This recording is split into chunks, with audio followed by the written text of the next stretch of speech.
And now it's time for another episode of St. Louis 7, following a podcast on OT with Oliver. Today's episode is around Anne Lemons Pollack, author of Lost Restaurants of St. Louis, published in November of 2018. It's a guilty pleasure of mine. I just love it. We talked about places like the Parkmore. We talked about the King Louis. We talked about the Mutual and Biggies. And one of the things Anne I liked about, we talked about how the 1904 World Fair really kind of shaped where St. Louis went in the early 1900s, in the mid 1900s. And I had a ball. What's the new book called and when's it coming out? The new book is called Iconic Restaurants of St. Louis, which means that I could include new restaurants as well as some old favorites I couldn't get into, lost restaurants. And it comes out, my official publication date is November the 2nd. May take a little while longer than that, but not much. Is there a book that you wanted to be in the first one that now you found space to be in the second one? Oh, that's a good question. If you're going to talk about iconic restaurants of St. Louis and not be able to talk about Tony's, for example, it seemed sinful.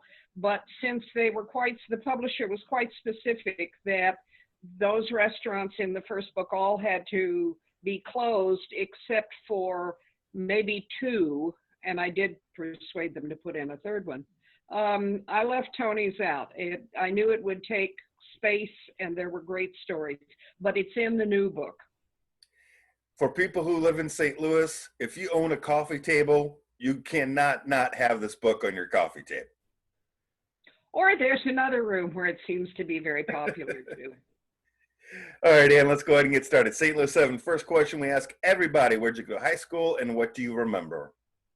I went to Deloge High School in Deloge, Missouri, where I grew up and where my dad taught.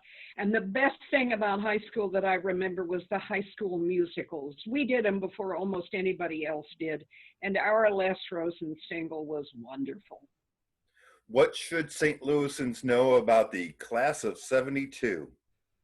The class of 72 were restaurants that changed the way St. Louisans eat. And it was places like the Jefferson Avenue Boarding House, Balaban's, Duff's, Yenching, and there's one that I'm missing in my head.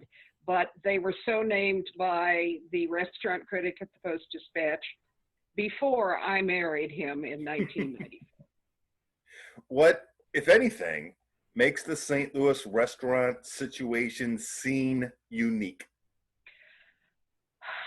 One of the things that people from both coasts talk to me about is how much easier it is to get good food here at a reasonable price. And I think that's very true. For our size, we have a far wider selection and far better food than cities, the equivalent inside. I like Kansas City, but we've got Kansas City trumped. When you go to Ted Drew's, what do you order? Oh, that's a good question. Probably something with a baby Ruth in it. When you drive and encounter 10 stop signs, how many do you roll? One. You're a better man than I am. Do you happen to have a favorite concert or event? Oh, practically anywhere in St. Louis theater, especially some of the small, more experimental ones. It's not so much the venue itself as it is what's on stage anywhere. And we're really lucky about that. Once theater cranks up and gets going again, it's going to be back to having a good time. Whether you want something big and splashy at the Muni or some little tiny black box place with a play freshly translated from the Polish, we've got it. I know my wife and my youngest are really missing the Muni. How about you? Yes, I miss the Muni. I miss the music. I miss Ronnie's Rocky Mountain ice cream cones there. I said to him the other day, that I would plan what I wore to the Muni because the chocolate would shatter all over my chest, and I would have to wear something dark so that I could get away with that. It's a real, literally in the proper sense of the word, unique tradition. I agree. So again, the book out already is Lost Restaurants of St. Louis. The new one's coming out in November of 2020. Great Christmas idea. And I enjoyed our time to hear the podcast, the episode. Anybody who wants to do that, they can search wherever they get their podcast. Go to OT with Oliver. Don't forget you can subscribe to this on YouTube. You can subscribe to where you listen to your podcast.